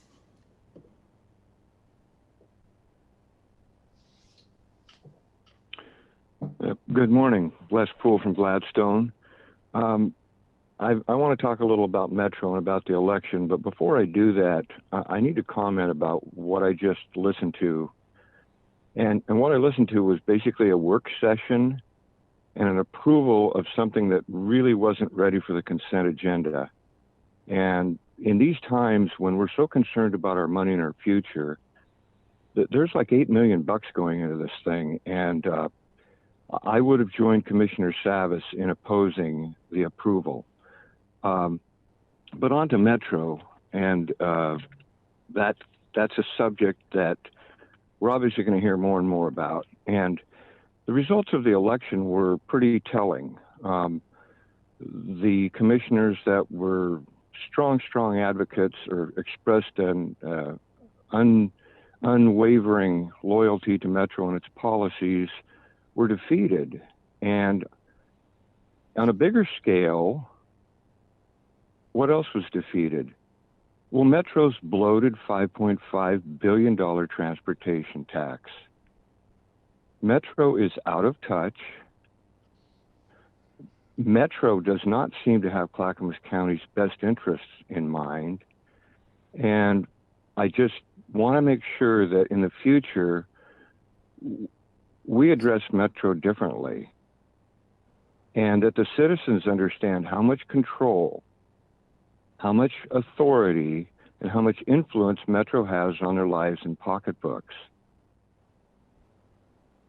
I hope that we get some serious discussion about transportation rather than another ridiculous venture down the road by Metro, which of course contains so many projects and so much crazy spending. I call it crazy, especially in today's world, that what was lost in that were the good projects like the Sunrise Corridor extension and some of the other things that we desperately need. So let's just keep our eyes on Metro, and I hope the public understands that they meet on Thursday. They meet, they approve things that have a tremendous impact on our lives and pocketbooks, and rarely does the public know what's really going on. I thank you for your time. Les, I want to thank you for your participation over the years in these meetings. I just want you to know that I don't think any commissioner here supported the transportation package. There were issues we did support. So as much as I love Metro, I didn't support that package even after spending a year working on it. The timing was wrong. The funding mechanism was wrong, and they didn't address Sunrise. Right after that vote, I sent the president of Metro a message which says, if you had supported the Sunrise, Clackamas County probably would have supported you. So she got the message. All right, next. All right, it looks like we have Grover Jeffrey Bornfield. Go ahead and unmute yourself, and you have 3 minutes. Well, hi. I actually want to use this opportunity because I don't know if I will have another one to actually thank Chair Bernard and Commissioner Humbertson for the support. I'm really sorry to see you go. But I've been following this particular conversation, and I want to echo the part about that when County Council specifically says there's no assurance that there is no potential risk. And given the history with Happy Valley and the lawsuits and how that turned out for NCPRD, and then Gladstone and the library and how that turned out for the library district. And the zones have, I mean, they have been, it's just a task that hasn't been done, but it's still weighing on those SDCs being in the certain zone, and this agreement is drawing on that. And there is a concern about how that gets to play out. So I appreciate, I don't get to vote, but I want you to know I'm very concerned about, given history, that we're dancing that close, because all those two lawsuits both happened based on things that the BCC did agree or made public statements. And here we are making another one that has already been a design that it's first of all, why did Milwaukee sign it before the BCC approved it, as opposed to the other way around for this spending? So I'm done on all that. I want to end on, I'm thrilled with where we're going. I'm thrilled with the opportunity that this is making possible for citizen participation and moving forward in all of our NCPRD. But I have a specific concern based on life history and partners with IGAs that have hurt, in my opinion, the broader parts of two different districts, library being one and parks being the other. So thank you all. Thank you. And I do not see any other hands, but I do have one email. It's from Elizabeth Burke from Oak Grove. It says, Dear Board of County Commissioners, I watched your most recent policy session on November 24th. During this meeting, Commissioner Paul Savas stopped short of criticizing the remarks of incoming Chair Tootie Smith. Commissioner Savas said we cannot know the intent of the person who makes those remarks. With all due respect, Commissioner, you are wrong. Tootie Smith went on a high-profile, nationally syndicated talk show and compared Governor Brown's crowd-limiting measure to Oregonians being treated as second-rate slaves in their own homes. The intention of that statement is clear. Tootie Smith is minimizing and downplaying the experience of slavery. She is comparing the experience of being asked to limit her Thanksgiving dinner size to the pain, degradation, and dehumanization of slavery. Again, the intent is clear. Additionally, she was identified on the talk show as an incoming elected official of Clackamas County. She used her office, which she does not even hold yet, to impose harmful and hateful rhetoric. Whether you like it or not, Commissioner Savas, her clear intent is to make her pending office to tell the country that Clackamas County is the kind of place where our leaders feel comfortable getting on national TV and broadcasting ignorant, hurtful, and wrong-headed remarks. Her intent is made all the more clear when you consider who has been most deeply impacted by the COVID-19, the members of the Black and Brown communities. She is saying that her privilege to live in the community where COVID has yet to burn through entire families is more important than the health of the most vulnerable people. Commissioner Savas, you have the great luxury of being able to question Tootie's intent. You are a white male with access to financial resources and a position of power in the local government. You may question her intent because her destructive words were not directed at you. Members of the Black and Brown community must live with her words and know that the incoming leader of their local government has trivialized their historic pain. Best regards, Elizabeth Burke, Oak Grove. All wanted to comment on that. Okay. Yeah, I communicated with Ms. Burke earlier this week. I thanked her for her comments. I think she was concerned that her email was not read at the last business meeting because we didn't get it in time, or it got lost in spam or something like that. So I wanted to assure her that, number one, we got it and I responded. And basically, the gist of it is, again, I thanked her for her perspective. I thanked her for and appreciated her comments. I assured her that I do not condone the statements made, and I reiterated that I was raised with the principles, two of those being, number one, not to admonish or criticize people when they're not present, and number two, not to admonish or criticize someone in public, but to do it in private. So those are two principles. But I just want to restate that I do not condone the statements made in this case. And simply definitely adhere to, understand the impacts of COVID on anyone. We can all, I'll just kind of end there in saying that I think that the following day, I believe we approved the resolution, the modified resolution. We are on record dating back to several commissions ago with our equity, diversity, and inclusion. So correct, we can't, as people who are white, cannot relate to the difficulties and of those of people of color. I think my family situation may be a little bit unique than most of my colleagues, but for the most part, I do understand that white privilege is something that we don't really truly understand as white people. And so again, my thanks to Ms. Burke for her comments, and I will conclude my comments there. Thank you. Thank you. Any other email? I don't have any other emails, and I'm not seeing any other hands raised. But All I right. do want to bring a point of order to you, Chair Bernard. Okay. We have not recessed the NCPRD. Good job. Usually Paul would catch that. All right, with that, we will recess as the DAB and convene as the Board of County Commissioners. Good job. All right, so no other, we'll turn over to Gary for updates. Thank you, Chair. First, a piece of business for you commissioners, seeking your approval of a letter to send to the Clackamas County Congressional Delegation regarding Congress's discussion over an extension of COVID CARES Act funds to state and local governments. This letter encourages our delegation to support that, and in particular to provide funding directly to Clackamas County rather than the state of Oregon. You received a draft letter in your mail yesterday. Because of the urgency of this cannot wait until your issues next Tuesday.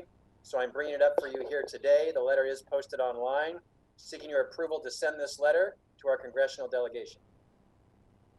Entertain a motion. So moved. Second. It's been moved and second to approve the letter. Any further discussion? All right, please poll us. Okay, Commissioner Fisher, Aye. Commissioner Humbertston, Aye. Commissioner Savis, Aye. Commissioner Schrader, Aye. and Chair Bernard. Aye, motion carries. Gary, what's up? Thank you. And then just a few quick updates of the good work our county employees are doing for the public first. Many departments within the county served our community during the recent wildfires, of course. Clackamas County Fire District Chief Fred Charlton wanted to recognize our Clackamas County Roads Department for their support with the fire camps that housed many firefighters during the wildfires. Chief Carlton wrote and thanked us for the dedication of our roads crew, who brought calm to chaos and provided the needed services to allow firefighters the rest and recovery they needed between shifts. So thank you to Chief Charlton and the Clackamas County Fire crew, first for all that they do, but especially our roads department for the support they provided during the wildfires. Next, Water Environment Services has partnered with Solve for many years for water or for cleanup of our water throughout the county. And it's called the Water Cleanup Series Partnership. And so this calendar year, we have removed more than 10,000 pounds of trash from local waterways and natural areas. And our final report with Solve is that 1,000 volunteers, including 134 children, adhere to COVID-19 safety guidelines during 52 cleanup events during calendar year 2020. This involved our partners at the Clackamas River Basin Council, We Love Clean Rivers, the Home Builders Association of Portland, and the City of Oregon City. So thank you to our staff at WES and our volunteers throughout the county who contributed to this effort. That is my update for today. Thank you. Thank you, Gary. And Martha, you're up first. Okay, I think I'm off mute for a change. Totally quiet this morning. Lucky me.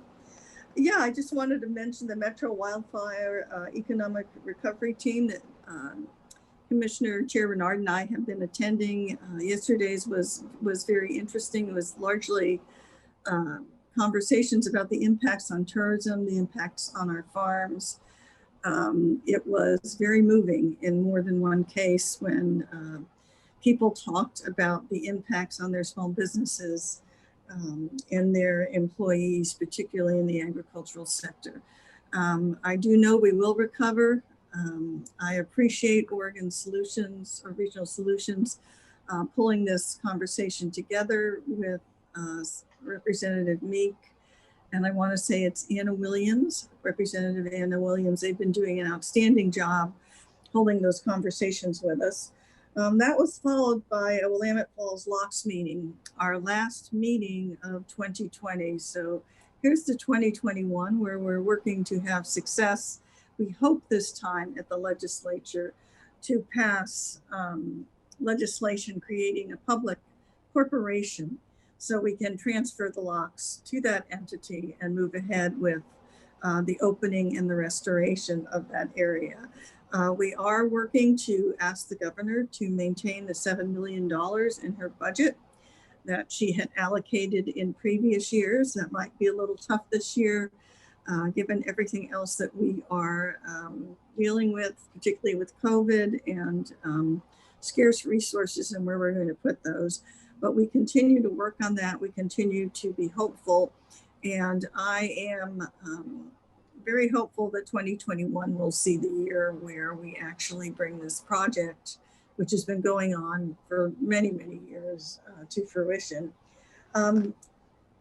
Just a little personal thing I wanted to share. So I was talking to my daughter yesterday in Boston, and she has had to quarantine her little fellow because he's had a fever, and it seems to be mostly teeth coming in. But she was exhausted. She is literally working from home, being a prosecutor, dealing with murder trials and things like that with a almost a 1-year-old who is an early walker, running all over the house. And her husband is also a lawyer, and they both have huge workloads. And it has been exhausting for her to not be able to put him into childcare and daycare. I have, quite frankly, never seen her look so tired before. And she is up with the baby, with her little guy at 5:30. She works when he has a nap, but she's been running this schedule where if he's home all day, that's where a lot of her attention is. And so she's been staying up till midnight and 1 to try and get her work done for the system that she's in. And it just hit home to me how important the whole childcare component is for parents who are lucky enough, actually, in many ways, to work from home. There are parents that in other situations where working from home is not a possibility.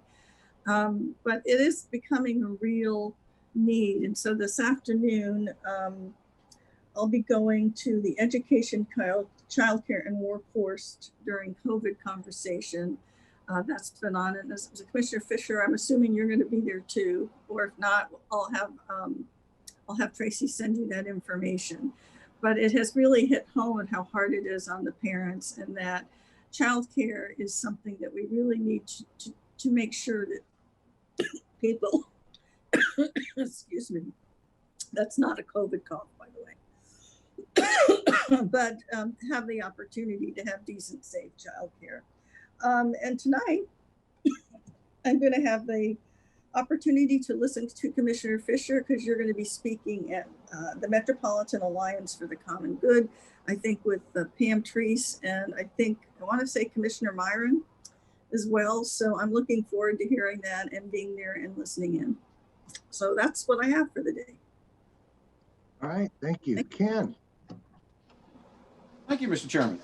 I just have two things. One, I'll reiterate what I said on Tuesday. My wife and I have been delivering food to the senior centers, as other people have been doing also in this region. They could use volunteers to help pack the food at the senior center there in Gladstone. So anybody that feels that they might be able to help, it would be appreciated. On a different note, in response to the comments regarding my view of Metro, I'd like to make some things clear. Among other issues with Metro that are interesting is our Metro is the only one in the nation that is actually an elected body, that the public actually picks who the Metro counselors are. In most cases, governors pick them, sometimes mayors, but usually governors. So if we don't like what Metro does or does not do, we have the option as voters to remove the Metro counselors and get other ones. With respect to relationships with the Metro Council, I'd like to point out that we do not agree or disagree with everything that Metro wants to do. And everybody's entitled to their opinion on that. But what I do recognize is that they are an elected body with a responsibility for planning on a number of issues that affect this region. It is our responsibility as county commissioners to figure out ways to work with them, not demonize them. And all demonizing does is separate them from us and make it more difficult to get anything done, including getting the resources we need for roads and other transportation issues. So the categorizing me and others as being, quote, big pro-Metro fans is an inaccurate categorization. The fact is that I recognize that they have a political and legal responsibility for planning in this region, and my efforts were designed to work with them, figuring out how to best benefit Clackamas County, bringing resources into Clackamas County that benefit our citizens. Pure and simple. Has nothing to do with whether I agree with their agenda or do not agree with their agenda. It has to do with working with our partners in the region. And for the last 4 years, by doing so, we have benefited the citizens of Clackamas County with multi-millions of dollars of resources that have built projects in Clackamas County and helped us on a number of areas. So those who think that somehow working with people is a bad thing, or assume that that means we love the people we're working with, that is simply not true. Thank you, Mr. Chairman. Thank you. Sonia. Thank you. I've had the wonderful honor and privilege to be part of our local implementation planning group for the homeless services measure. And we had a meeting last night, and there are so many moments during this process that I just have these, they're just really, I guess, poignant moments of thought, reflection, inspiration, and an acknowledgement of the incredible work our staff is doing to move this incredible mountain of really a whole new system. But some of the slides I just wanted to share, they're kind of random, but I did want to just share. Oh, Christina, there were just the few. Number 16.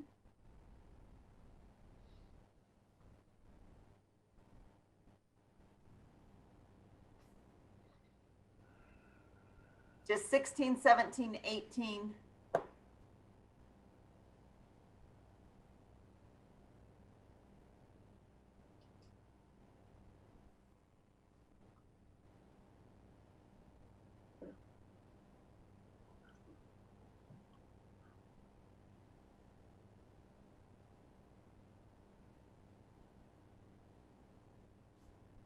And if it's too technologically difficult, I could save it for next week. No, I'm sorry it took me so long. Let me pull No, that's all right. Those 16 screens you got in there, that's a lot.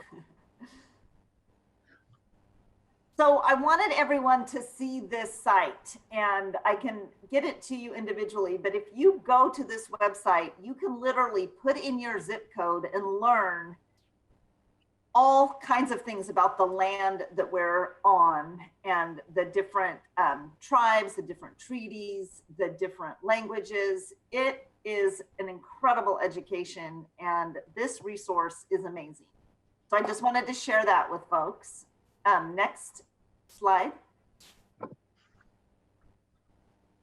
This is also, I really love this slide because I haven't ever seen it visualized like this, that there are so many unique tribal nations of Oregon. And part of the homeless services measures to make sure that we have an equity lens for racial disparities. And so having this awareness has been really important to the committee. Okay, next slide, number 18. And then after that, it'll be 23. This slide, we often don't recognize our deep history in what has established the systemic racism today. And this just outline of time is for our state, our wonderful state of Oregon, is really impactful when we look at the institutions and policy that we're promoting. Okay, Christina, slide number 23.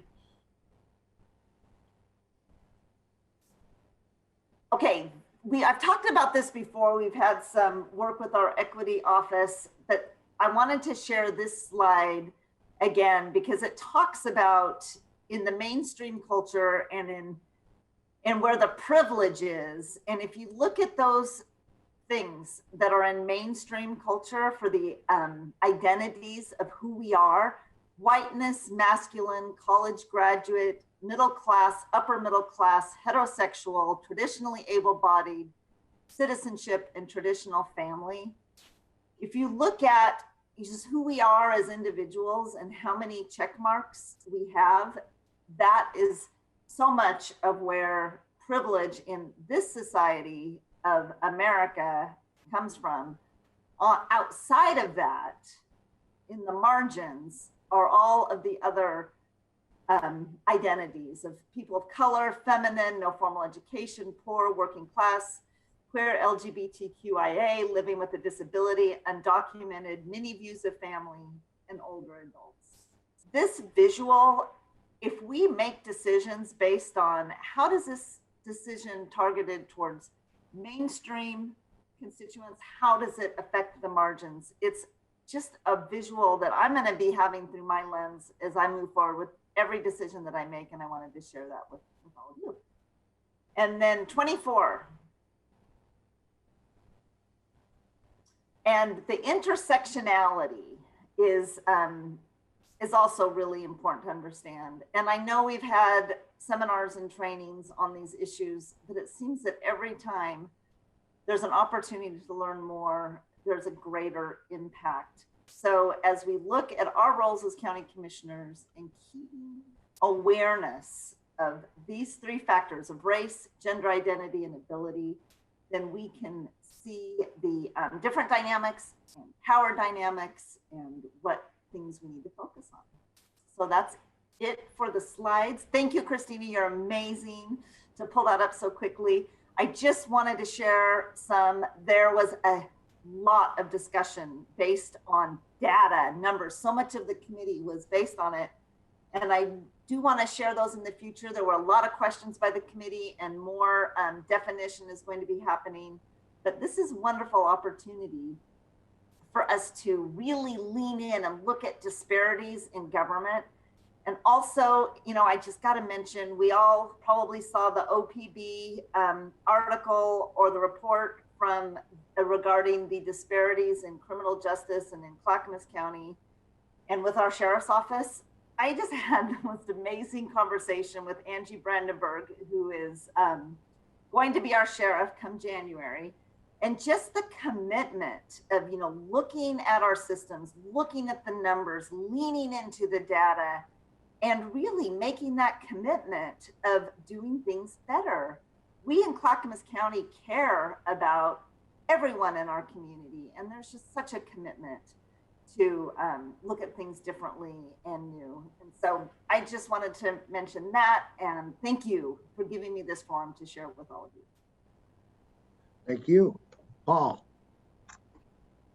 Yeah, well, I certainly hope everyone had a great Thanksgiving, had a very unusual and quaint one, trying to abiding by the guidelines outlined by the state and the governor.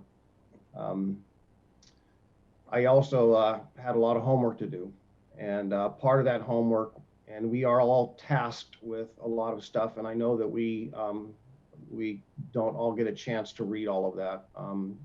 I usually get through most of it, but a lot of what I went through and read,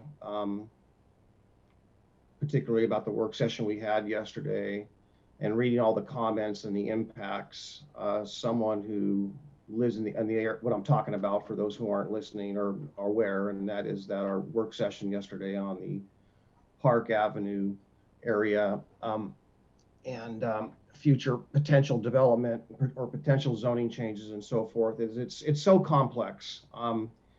And there's a lot, again, there's just a lot of reading, a lot of data we do. And I was trying to cope with what occurred yesterday during the afternoon, and got a lot of phone calls through the night, actually through the day and night, about that from people who watched that and had similar concerns, not all of which were raised during the meeting.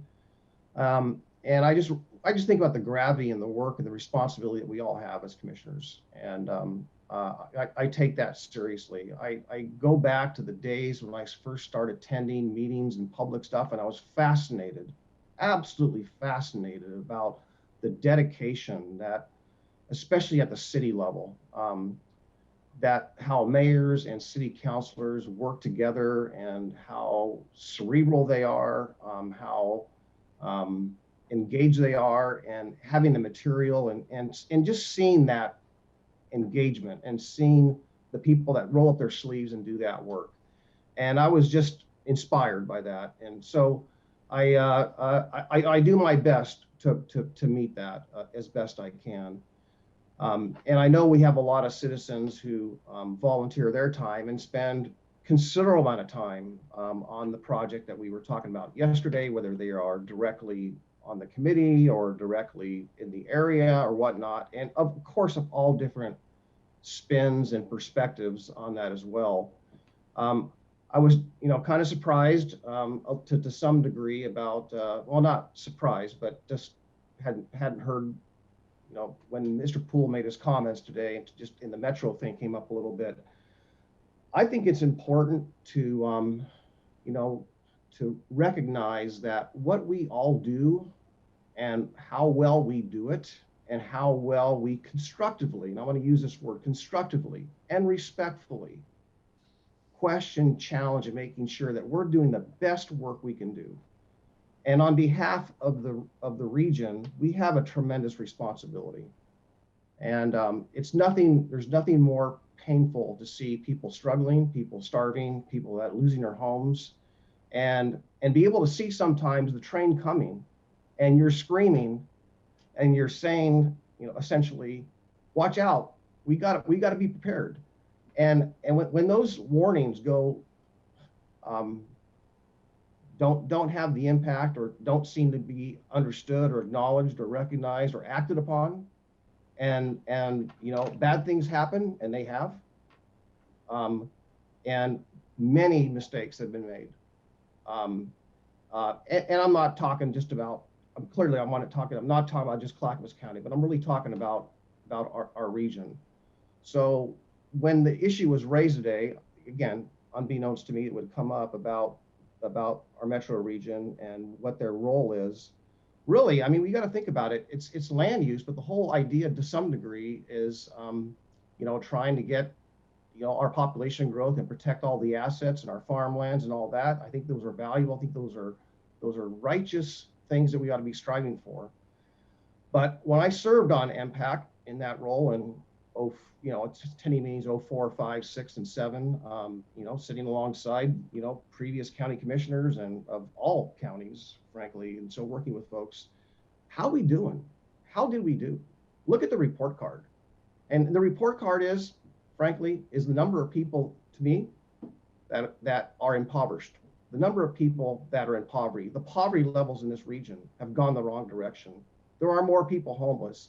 And the cost of housing and the affordability challenge is the fact that in this region, we are outpacing the rest of the country in that rate of poverty, of the rate of housing price increases. All the metrics that are happening in this region are not going the right way. And someone needs to speak up, and we need to roll up our sleeves and figure out how to do a course correction. We had, and it was upsetting to me a little bit yesterday, frankly, when for years now, I've been trying to raise this issue, and we had the issue I'm trying to raise about displacement. You know, how many people in the Rockwood area or along Burnside in East County used to live in other parts of the county, our county, other counties, and they got displaced. And so I've been raising the issue and the suggestion and asking as a commissioner that my colleagues engage and staff engage in some work on displacement. And that has not really gone very far. We raised this at the District 8 meeting back a year ago. Commissioner Fisher was vice chair then, and she's chair now. I worked with Chair Kafori on the phone, talked to her about trying to get this program going. It didn't happen. I don't know why it didn't happen. So all to say that my concern is that is a metric, that is a reality, that's a lot of things. That's a dynamic in which we need to address. And the work that I think that we need to do in the near term to try to get in front of this on behalf of the citizens we serve is terribly important. So the delays that were raised yesterday, and this is one of them, the delays in that discussion and the lack of detail and the lack of what's being presented and the lack of resources that Metro is committing to that is unfortunate. But I pointed to resources, I pointed to information and experiences in other parts of this country where they have actually done a better job than we're doing. So during this holiday season, on behalf of what took place yesterday, on behalf of the mistakes that have been made, errors in the region, here in our own county, on our own commission, I just think that we really need to think hard about the responsibilities we have and to do the best job we can. And you know, I don't want to see another battle. I really don't. I really value our partners. I really value that. I mean, it was very sad to see that, you know, Happy Valley leave the district. We lost $14.8 million. We had a battle with our libraries. It seems that we have all these battles because of situations that preceded our tenure. And I want to put that out there. A lot of these preceded our tenure. And we had the red flags. We didn't really recognize them. We didn't really get into details. We didn't listen to one another. I think a lot of that could have been avoided. I'm hoping that we can do that in the future. And I want to respectfully say that I value every city councilor, every mayor, every citizen out there that is providing and doing everything they can on behalf of their constituents. And I'll close with this. I met Travis Stovall years ago, another person I have high respect for. I want to congratulate him on squeaking out his victory as the mayor of Gresham by a mere 13 votes. So Travis, congratulations. All right.